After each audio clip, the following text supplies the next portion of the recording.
Sir नवीन पट्टनायक सरकार रे आपण जेतेबेले विधायक थिले सेतेबेले चंडीगढ़ को एनएससी घोषणा सब प्रकार व्यवस्था सरी किंतु दैवात सरकार परिवर्तन है एवं मोहन सरकार आसला विगत जो एनएससी 12टी घोषणा कले ता भितर चंडीगढ़ नथिला बर्चनावासी प्रति जनसाधारण जो आक्रोश बढ़ला प्रतिवाद बढ़ला से आज एनएससी घोषणा कले कि एनएससी केवल नुहे चंडीगढ़ सर्वविध विकास करने विभिन्न समय रे एकाधिक कार्यक्रम मान दिया चंडीगढ़ कोर्ट प्रतिष्ठा आरंभ करी विभिन्न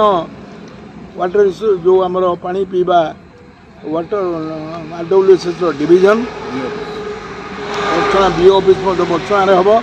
और बर्चना विकास करने जो जो कार्यक्रम भितर एनएससी मोर अंतर्भुक्त थिला कार्यक्रम भितर एवं विधानसभा एक बहुबार मु प्रश्न करी 24 मसीह घोषणा सरी केवल कार्यकारी होगा बाकी था निर्वाचन आसला निर्वाचन प्रतिबंध कारण विलंब होता दुर्भाग्य हूँ 1.5 वर्ष पर आज घोषणा कर विलंब हेले भी आपको स्वागत कर निष्पत्ति को चंडीगढ़ कारण चंडीगढ़ गोटे सहरांचल जो जहाँ जहाँ आवश्यकता सब कथा अच्छी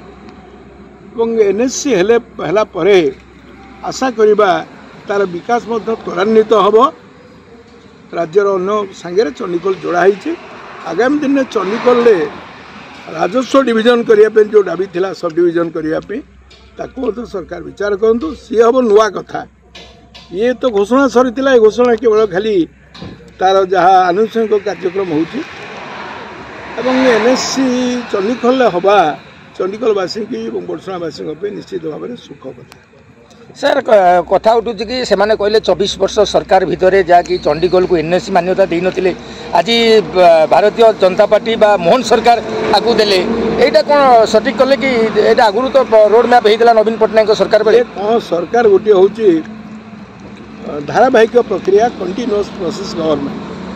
और गवर्नमेंट निष्पत्ति होता चंडीगढ़ जहाँ अनुसार जो थिला अवस्थिति चंडीगढ़ जो विकास जो जो कार्यक्रम भितर अंतर्भुक्त थिला नुआ कथा किसी कार्यकारी कले मुझे स्वागत कर।